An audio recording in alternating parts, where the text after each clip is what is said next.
अस्सलाम वालेकुम नाज़रीन, इस्लामाबाद से ताज़ा तरीन और कुछ अपडेट्स ख़बरें हैं जिनके ऊपर हम बातचीत करेंगे। एक तो शहबाज गिल साहब के केस के मामले में वफाक और पंजाब एक दूसरे के सामने खड़े हो गए हैं और 3-4 घंटे अडयाला जेल में जो कशमकश जारी रही और फिर मामला जिस तरह से निपटाया गया, इसके पीछे क्या मुहर्रिकात हैं सारे, इसके ऊपर हम बातचीत करेंगे। और शहबाज गिल साहब के बारे में कहा जा रहा है कि उनकी जान ख़तरे में है। एम्बुलेंस के ज़रिए उनको ऑक्सीजन लगी हुई थी जब शिफ्ट किया गया है, तो क्या वाकई उनकी जो सेहत की सूरत हाल है वो ऐसी ही है, या इसके अंदर भी जो पाकिस्तान के अंदर सियासत के बहुत से अंदाज़ होते हैं कि वो सियासत की जा रही है, या वाकई शहबाज गिल की जान को ख़तरा है। इस पर हम बातचीत करेंगे। दूसरा मामला जो है वो शहबाज हुकूमत और IMF का है।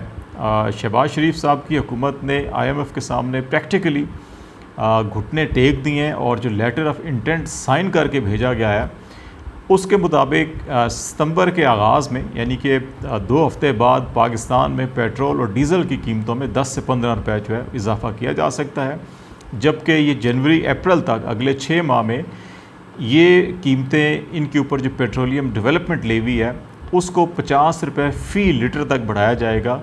तो प्रैक्टिकली इससे महंगाई का एक बहुत बड़ा तूफ़ान आने वाला है। यही वजह है कि अब हुकूमत की जो इत्तेहादी जमातें हैं उन्होंने शहबाज शरीफ साहब और पाकिस्तान मुस्लिम लीग नून के ख़िलाफ़ चार्जशीट पेश करना शुरू कर दी है। पीपल्स पार्टी इसके अंदर पेश है, बाकी जमातों ने भी नाराज़गी का इजहार किया है। तो ये भी देखेंगे कि क्या वाकई ये जो सियासी जमातें इस वक्त बयानबाजी कर रही हैं पेट्रोलियम प्राइसेस के ऊपर, महंगाई के ऊपर, कि ये भी खलूस नीयत से कर रही हैं, या सिर्फ जो है कि आवाम की तस्कीन के लिए, अपने वोटर्स की तस्कीन के लिए कर रहे हैं। और प्रैक्टिकली अगर ये कुछ करना चाहते हैं तो कौन से ऐसे इक़दाम हैं जो नागुज़ीर हैं, जो उठाए गए तो वाकई समझा जाएगा कि ये जमातें हुकूमत से नाराज़ हैं। अदरवाइज़ इसको क्या सियासी ड्रामा करार दिया जाए या कुछ और, इस पर हम बातचीत करेंगे। तीसरा मामला इमरान खान साहब का। एक तो जो FIA ने नोटिस भेजा था इमरान खान साहब को, इमरान खान साहब ने उसका जवाब नोटिस के तौर के ऊपर FIA को भेजा है। FIA से आपको याद होगा कि पेशावर हाई कोर्ट में भी कुछ बुनियादी सवालात पूछे गए थे असद कैसर के केस में। तो इमरान खान ने भी उन्हीं सवालात से मिलती जुलती जो है वो तहरीर, बल्कि लीगल नोटिस FIA को भेजा है, और उन्होंने ये ख़बरदार किया FIA कि वो अगर अपना ये नोटिस वापस नहीं लेते 2 दिन के अंदर तो फिर इमरान खान FIA के ख़िलाफ़ लीगल कार्रवाई करेंगे। क्या अहम ऐसे कानूनी नुकात हैं जिसकी बुनियाद पे इमरान खान साहब ने FIA को जवाब देने से इनकार किया, और इस इनकार के क्या नुकसानात हो सकते हैं, या इमरान खान साहब FIA के ख़िलाफ़ क्या लीगल कार्रवाई कर सकते हैं, इस पे हम बातचीत करेंगे। और फिर इसके साथ ही मिलता जुलता मामला फैसलाबाद से इमरान खान साहब के कागज़ात नामज़दगी जो हैं वो मुस्तरद कर दिए गए हैं। जो वहाँ पे इलेक्शन ट्रिब्यूनल था, वहाँ पे कागज़ात नामज़दगी जो हैं रिटर्निंग अफसर ने पहले मंजूर हुए थे, जमा हुए थे, तो इस पे एतराज़ लगाया गया था। एक तो ये कहा गया था जी कि इनके दस्तखत की तस्दीक की जानी चाहिए इमरान खान की। दूसरा मामला आज सामने आया और वो ये कहा गया कि इलेक्शन कमीशन की तरफ से कि जनाब वो दस्तखत का मामला नहीं था, उनके जो गोशवारे थे या असासों की तफसीलात थी वो जो है कि ठीक नहीं थी, जिसकी वजह से उनके कागजात मंजूर नहीं किए गए। इसको PTI डेफिनेटली इलेक्शन ट्रिब्यूनल में चैलेंज करेगी। लेकिन 8 हलकों के अंदर इमरान खान साहब के कागजात नामज़दगी मंजूर किए गए, जिनमें पेशावर भी है, मर्दान है इसके अंदर जो है वो चारसदा और कुरम एजेंसी, 3 जो हैं वो पेशावर, 3 जो हैं वो कराची के हलके हैं इसके अंदर। इसी तरह से एक हलका जो है वो शेखुपुरा का है, लेकिन फैसलाबाद में इसको मुस्तरद कर दिया गया। तो इसके ऊपर हम बातचीत करेंगे। पहला मामला जो IMF और शहबाज शरीफ साहब की हुकूमत का है, तो जो लेटर ऑफ इंटेंट के अंदर बहुत सारी कंडीशंस हैं, तवील लेटर है ये, लेकिन जो आवाम के लिए सबसे बड़ा बोझ है इसके अंदर वो पेट्रोलियम मसनूआत की कीमतों का मामला ही बदस्तूर कायम रहेगा। इसके अंदर आने वाले महीनों में कोई रिलीफ नज़र नहीं आ रहा। अगर इंटरनेशनली मार्केट की कीमत कम होती है या इवन डॉलर जो है कि वो डीवैल्यूएशन होती है, उसकी कीमत कम होती है, लेकिन जितना बेनिफिट इसमें आवाम को देना चाहिए उतना ही पेट्रोलियम डेवलपमेंट लेवी की मद में जो है कि वो आयद होता जाएगा। बतदरीज हर महीने इसके ऊपर 10 रुपये जो है कि ये पेट्रोलियम डेवलपमेंट लेवी आयद की जाएगी। डीज़ल पर भी, पेट्रोल पर भी फ़ी लीटर जो है ये 50-50 रुपये इजाफा होना है इसमें। तो इस तरह से बज़ाहिर ये लग रहा है कि आवाम को पेट्रोलियम मसनूआत की कीमतों में तो शायद कोई रिलीफ नहीं मिलेगा। जो हुकूमत पाकिस्तान का रवां माली साल का जो बजट है उसके अंदर जो पेट्रोलियम डेवलपमेंट लेवी की मद में हदफ मुकर्रर किया गया है वो भी 850 अरब रुपए का है। तो ये 850 अरब रुपए आवाम की जेबों से ही निकाले जाने हैं। तो इसलिए आवाम को किसी खुश फहमी में नहीं रहना चाहिए कि मरीम नवाज़ साहिबा क्या ट्वीट कर रही हैं या पाकिस्तान पीपल्स पार्टी MQM और बलूचिस्तान अवामी पार्टी क्या मौक़िफ़ इख्तियार कर रही है, कैबिनेट में वज़रा एहतजाज कर रहे हैं या नहीं कर रहे। ये हदफ तो हुकूमत ने हर सूरत में मुकम्मल करना है, क्योंकि IMF को हमने लिख के दिया है। अगर हम ये नहीं करेंगे तो फिर IMF के साथ जो प्रोग्राम है वो दोबारा मुअत्तल हो जाएगा, रुक जाएगा और पाकिस्तान को माली इमदाद नहीं मिलेगी।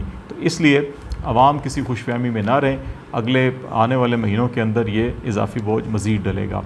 रहा मामला पाकिस्तान पीपल्स पार्टी की चार्जशीट का या दीगर जमातों का, तो अगर तो ये सिंसेयर हैं इस महंगाई के ख़ात्मे के लिए या पेट्रोलियम मसनूआत की कीमतों में कमी के लिए, तो या तो ये वजारत ख़जाना तब्दील करके ये पार्टी पीपल्स पार्टी ज़िम्मेदारी ले कि जनाब हम अपना वज़ीर ख़जाना बनाते हैं और public friendly, people friendly policy इख्तियार करते हैं।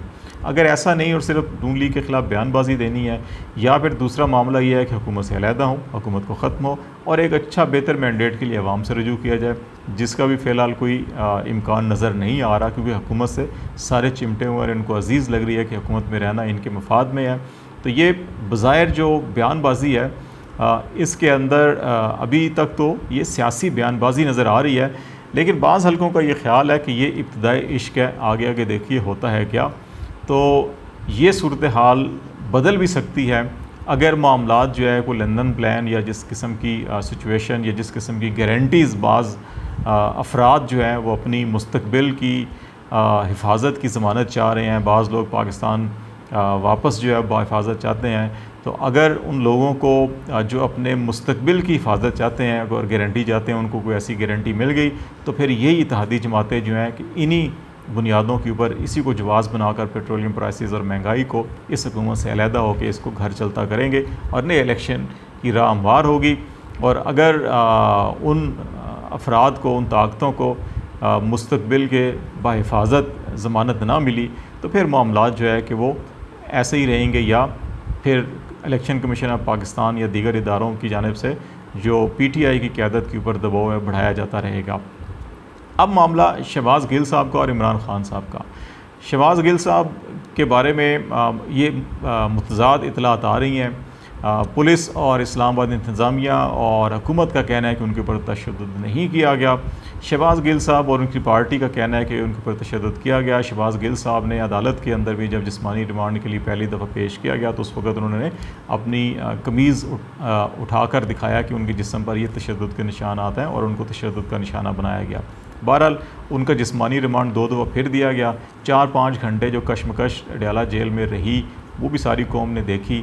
अभी वफाक और पंजाब के जो पुलिस और इदारों के जिस किस्म की तकरार और जिस किस्म का एक दूसरे के सामने खड़ा होना है, ये किसी तौर के ऊपर भी खुशैन बात नहीं है।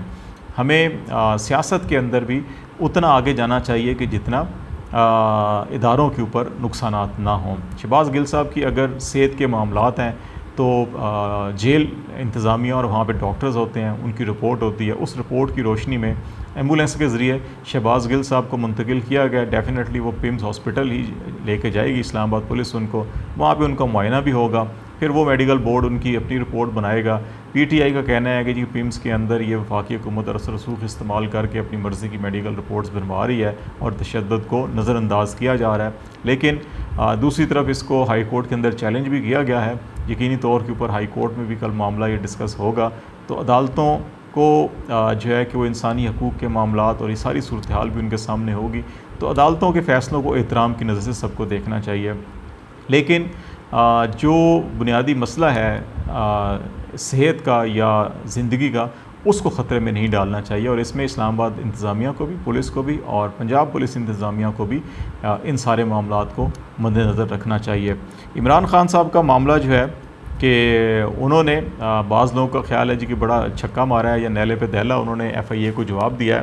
पेशावर हाई कोर्ट ने 4-5 बड़े अहम सवाल FIA से पूछे थे। क्या पॉलिटिकल पार्टी आर्डीनेंस 2002 के अंदर FIA का किरदार है? क्या FIA को ये इलेक्शन कमीशन ऑफ पाकिस्तान ने लिख कर भेजा है कि आप इसमें कार्रवाई करें? क्या इलेक्शन कमीशन ऑफ पाकिस्तान ने कोई फ़ाइनल फ़ैसला दे दिया है? तो ये वो सवालात थे जिनके जवाबात ना में हैं। यकीनी तौर के ऊपर FIA जब अगली पेशी पे पेशावर हाई कोर्ट में अपने जवाबात दाखिल करेगा तो पेशावर हाई कोर्ट अपना फ़ैसला भी इस सिलसिले में सुनाएगी कि असद कैसर साहब को जो नोटिस भेजे गए थे वो मुअत्तल किए गए थे। इब्तदाई तौर के ऊपर तो कार्रवाई से रोका गया था FIA को, लेकिन ये वैलिड क्वेश्चन है कि अभी तक इलेक्शन कमीशन ऑफ पाकिस्तान ने स्क्रूटनी कमेटी की फाइंडिंग्स पे शो कास्ट नोटिस जारी किया, कोई हतमी फ़ैसला नहीं दिया। उस शो कास्ट नोटिस के जवाब में तसल्ली बख्श जवाब भी आ सकता है और उसको रिवर्ट भी किया जा सकता है। लेकिन FIA जिस तेज़ी के साथ फुर्तियाँ कर रही हैं और अगेन इसको लंदन प्लान के साथ अगर मिलाया जाए तो बात समझ में आती है। तो इसलिए मेरा ख़्याल है कि इमरान खान साहब ने एक लीगल रास्ता इख्तियार किया है और FIA यकीनन इसके जवाब में भी कोई ना कोई कार्रवाई करेगी या दूसरा नोटिस भेजेगी। फिर उस 2 दिन गुजरेंगे तो इमरान खान साहब भी इस नोटिस को चैलेंज कर देंगे अदालत के अंदर।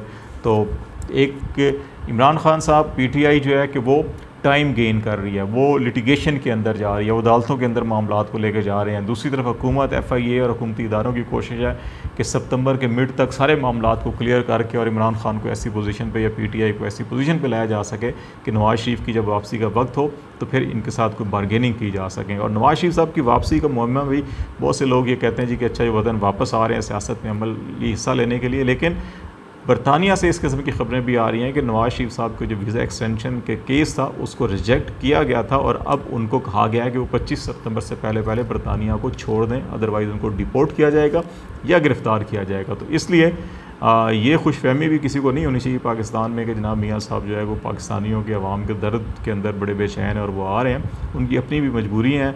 बाज़ ऐसी इतलात भी हैं कि बरतानिया और पाकिस्तान के दरमियान मुजरमों के तबादले का मुआहदा भी दस्तखत हो चुका है। तो ऐसी सूरत में नवाज़ शरीफ साहब का लंदन में मज़ीद क़याम, इल्लीगल क़याम जो है वो ख़ुद ख़तरे से खाली नहीं है। तो इसलिए वो बेहतर ये समझ रहे हैं कि वो दुबई, कतर के रास्ते या बराह रास्त पाकिस्तान आएँ और पाकिस्तान भी आएँ तो ऐसे हालात हों कि उनको गिरफ़्तारी ना हो, जेल ना जाना पड़े। देखिए अब सितंबर के बस तक हालात किस तरफ जाते हैं। आज तक के लिए इतना ही, इजाज़त दीजिए, अल्लाह हाफ़िज़।